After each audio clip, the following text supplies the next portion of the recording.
Երեկո հարգելի գործընկերներ, տեղի ունեցավ Հանրապետական կուսակցության գործադիր մարմնի հերթական նիստը։ Նիստի ընթացքում քննարկվել է իրավիճակը սահմանային բնակավայրերում, անվտանգության հետ կապված խնդիրներ, քննարկել ենք սահմանական բարեփոխումների ընթացքը, նախագահը ներկայացրել է իր հանդիպումների արդյունքները տարբեր քաղաքական ուժերի եւ անկախ պատգամավորների հետ, այնուհետև քննարկել ենք սպասվելիք դիմընտրություններում կուսակցության թեկնածուների քաղաքարշավային խնդիրները, քննարկել ենք նաեւ որոշակի կադրային խնդիրներ, հիմա յուրաքանչյուր խնդրի եթե հարցեր ունեք, հարցեր տակ, հետո Փայլակ ջան, մի րոպե։ Ես մասնավորապես էլ, ընդհանրապես էլ ձեզ բոլոր հուզող հարցերին կփորձեմ պատասխան տալ, որը ձեզ կբավարարի կարծում եմ։ Սկսենք հարցերից, սկսենք։ Փայլակ է հերթագրված է։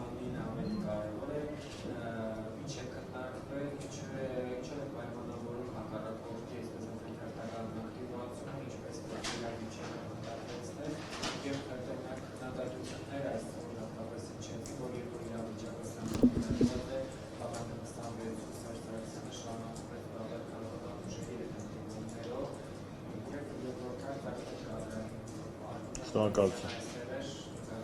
Արտոնի Վանեսյանը մեր կուսակցության խորհրդի անդամ է եւ ինքը հաճախ է գալիս կուսակցություն, մի զարմացեք, կարելի է այս պատասխանը։ Սկսենք առաջին հարցից, որը շատ կարևոր է։ Համամիջ չեմ այն գնահատականների եւ այն քննադատության որը խոսվել է հասարականի հետ կապված, հասարականում իրավիճակը վերահսկելի է, նրա մասին խոսել է նաեւ պաշտպանության նախարարը։ Բնականաբար Ադրբեջանը իրականացնում է քաղաքականություն, որը վերջին տարիների ընթացքում դա իր քաղաքականությունն է, որը անթույլատրելի եւ դատապարտելի քաղաքականություն է։ Սա քաղաքականություն է, որը միտված է խոչընդոտել եւ միգուցե փակուղի տանել բանակցային գործընթացը, որը անընդունելի է թե Արցախի, թե Հայաստանի իշխանությունների կողմից, որովհետեւ մեզ համար ընդունելի ձևաչափը բացարձակապես Մինսկի խմբի համանախագահության ֆորմատում խնդրի բացառապես խաղաղ կարգավորումն է։ Եվ մենք անթույլատրելի եւ դատապարտելի ենք համարում Ադրբեջանի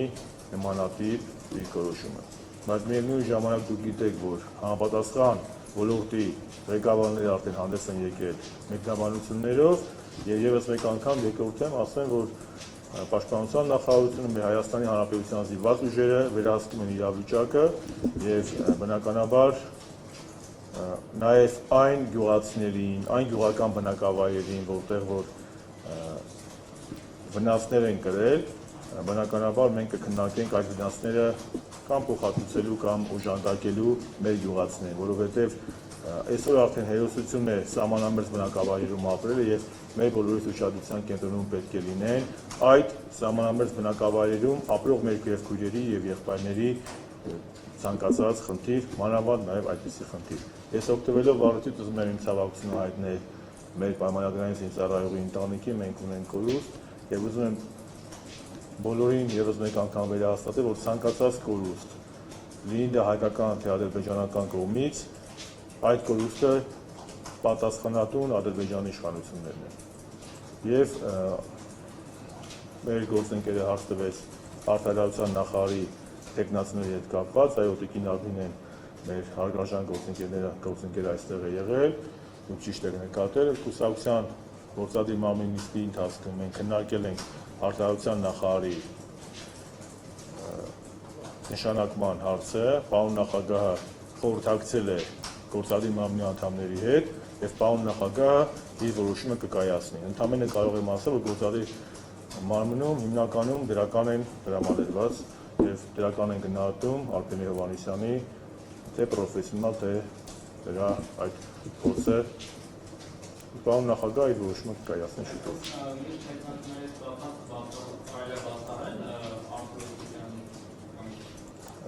Արտուր Հուսիկյանը մեծ պրոֆեսիոնալ է,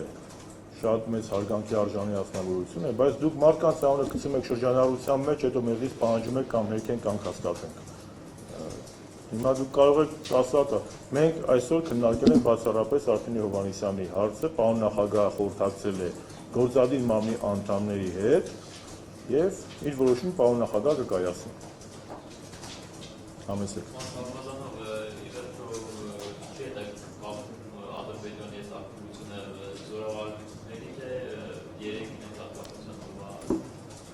Դե վերջին տարիների ընթացքում Ադրբեջանը սահմանային լավատություն իրականացնում է եւ տարբեր բաների հետ կարող են կապել, ընդհանուր միջև իրենց ներքաղաքական խնդիրները, որովհետեւ մենք գիտենք, որ Ադրբեջանը ունի լուրջ ներքաղաքական խնդիրներ,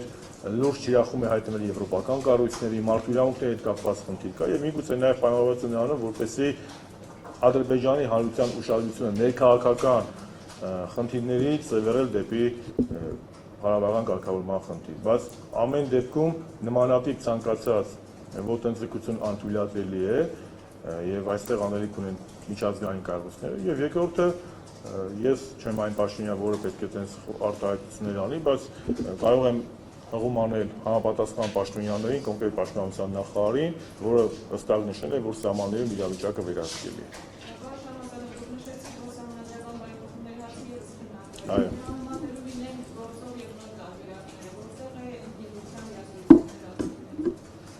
Բնականաբար, եթե մենք յուրաքանչյուրս ընթերցենք սահմանական բարեփոխումների նոր տարբերակի ազգային ժողով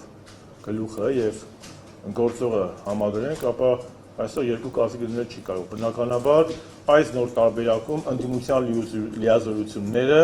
անհամեմատ ավելի ընդլայնվում են, անհամեմատ ավելի լայն են։ Միայն նրանով, որ ընդդիմությունը տարիներ շարունակ Հայաստանում պահանջել է եւ առաջարկել է անցում պարլամենտական համակարգից, մենք գիտենք, որ բազմաթիվ ընդդիմադիր կուսակցություններ իրենց նախընտրական ծրագրերում նշել են պարլամենտական համակարգի անցնելու անհրաժեշտությունները, որպեսզի մեկ կենտրոնի չկառավարվի Հայաստանի Հանրապետությունը։ Երկրորդը, եթե հիշում եք, նրանցից շատերը, եթե ոչ բոլոր, կարծում նաև բոլորը խոսում էին, որ 41 մեծամասնական տեղերը դա իշխանության բոնուսն է եւ հնարավոր չի, որպեսզի ընդդիմադիր տեխնացիները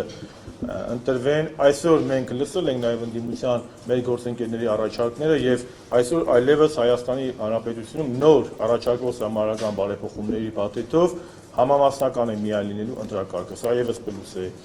Երրորդը հիմնական սահմանադրական օրենքները ընդունվել են ոչ թե պարզ մեծամասնությամբ, ինչը կա այսօր, այլ 3/5-ով։ Այսինքն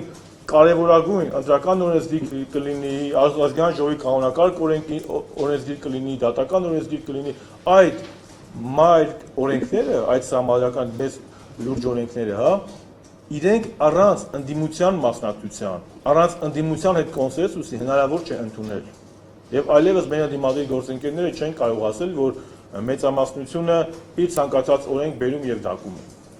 Եվ ի վերջո մենք այս սահմանադրությամբ մենք գալիս ենք ժողովրդավարության դասական սահմանման։ Ժողովրդավարությունը ոչ թե մեծամասնության իշխանությունն է, այլ ժողովրդավարությունը դա մեծամասնության իշխանությունն է, որը հաշվի է նստում փոքրամասնության իրավունքների հետ։ Այսինքն առանց քաղաքական փոքրամասնության, առանց ընդդիմության առաջարկների, առանց ընդդիմության գործող մասնակցության հնարավոր չէ ազգային ժողովում անցկացնել այդ մայր սահմանադրական օրենքները։ Եվ երկրորդը, որի մասին ուզում եմ խոսել, մենք այսօր ունենք ազգային ժողովում երկու փոխնախագահ, երկուսն էլ իշխանական կուսակցությունից են, եւ այսօր մենք ունենանք, եթե այս անցնի այս տարբերակը եւ գնա սահմանական հանրաքվեի, նոր առաջարկվող սահմանական փաթեթով 3 փոխնախագահներից մեկը պետք է առաջարկի ընդդիմության կողմից։ Եվ սա կարող է սա եւս շատ կարեւոր է, որպեսզի նաեւ ընդդիմության մեր գործընկերները լինեն ուղղակի կառավարման համակարգում եւ նրանք էլ ունենան ոչ միայն իրավունքներ, այլ նաեւ պարտականություններ։ Բազմաթիվ են հիմա ես վաղը լսումների ընթացքում հանձնաժողովի ներկայացուցիչները ավելի մանրամասն կներկայացնեն առավելությունները, բայց գոնե այսին թված մի շարք առավելությունները բավարար են, որպեսզի թե մեր սիրելի հասարակությունը, թե դուք, թե մեր ընդդիմադիր գործընկերները տեսնեն, որ այո, այս սահմանական բարեփոխումների նոր փաթեթը անհամեմատ ավելի ժողովրդավարական է, անհամեմատ ավելի լայն հնարավորություններ եւ իրավունքներ է ընձեռում ընդդիմության ներկայացուցիչներին։ Եվ պատահական չէ, որ նաեւ այսօրվա ընդդիմադիր շատ կուսակցություններ դրական են խոսում այս սահմանական բարեփոխումների հասցեին։ Անցած նիստի ժամանակ նիստից հետո ասեցին, որ որոշ ուժեր լավ չի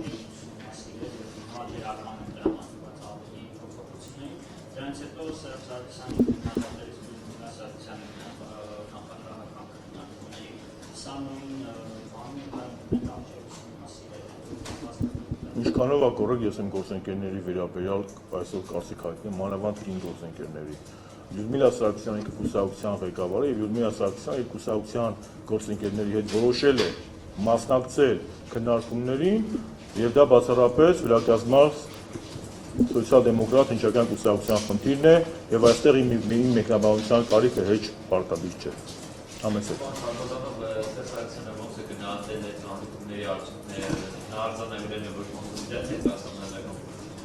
Ես կարծում եմ, որ մենք բոլորս կարող ենք արձանագրել, որ այս պահին պարլամենտում արկա հիմնական քաղաքական ուժերը կամ պարլամենտում արկա քաղաքական ուժերի մեծամասնությունը դրական են գնահատում այս համարական բարեփոխումների փաթեթը։ Կլինեն վաղը լսումների ընթացքում առաջարկություններ կլինեն։ Մենք բազմաթիվ շուրջ 300 արդեն առաջարկություն արել ենք, ընդդիմադիր մեր գործընկերներին արել, ես չէ որ պետք է ասեմ, դուք ինքներդ յուրաքանչյուր հանդիպումից հետո հնարավորություն ունեցել եք ընդդիմադիր մեր գործընկերներից հարցազրույց վերցնել, եւ ես պարզապես որպես ունկնդիր ինքս նաև տեսել եմ, որ մեր ընդդիմադիր գործընկերների ճնշող մեծամասնությունը, նրանք ովքեր որ հանդիպել են հանրապետության նախագահի հետ, դրականորեն են տրամադրված սահմանադրական բարեփոխումների այս մեկ փաթեթի հետ։ Իհարկե կարելի է։ Մասնավորապես իմանալ իսկ դասկոմով առաջարկել արտադրության նախարարի պաշտոն Մարտիրոսյանը եւ դրա երկրորդ մասը կան իշխանություններ թե միայն Ես ցավում եմ, որ ուշադրի չեք լսել։ Ես ասի, որ հանրապետության նախագահը խորհրդակցել է Արփինե Հովհաննիսյանի տեխնիկության վերաբերյալ գործադիր մարմնի անդամների հետ եւ խորհրդակցությունների արդյունքը հանրապետության նախագահը ինքը իր որոշումը կկայացնի։ Եվ նաեւ հավելեցի, որ գործադիր մարմնի անդամները հիմնականում դրական գնահատական են հնչեցել այդ տեխնիկացիայի հասցեին։ Ոչ, ուրիշ տեխնիկացիայի մասին խոսք չի եղել։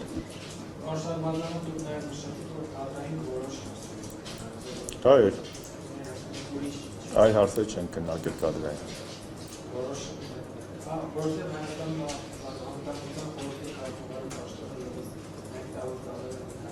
Չէ, Հայաստանի Հանրապետության անվտանգության խորհրդի քարտուղարի հարց Հայաստանի Հանրապետական կուսակցության գործադիր մարմինը երբեք չի քննարկել։ Պարոն վարչապետը դրա մասին խոսել ավելացնելու բան չունի։ Այլ հարցեր։ Ավելի դա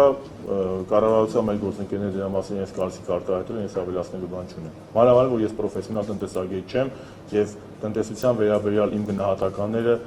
կարող են հնչել սուբյեկտիվ եւ լինեն դիլետանտական։ Ավարտեցինք սերեսիոն, քանի որ վաղը չենք հանդիպելու, վաղը մեր ֆուտբոլի հավաքականը հանդիպում ունի Սերբիայում եւ բոլորս մաղթենք մեր ֆուտբոլի հավաքականին փառահեղ խաղ եւ հանդիպում։ Ազգային ժողովում խոսել ենք համարական բարեփոխումներից։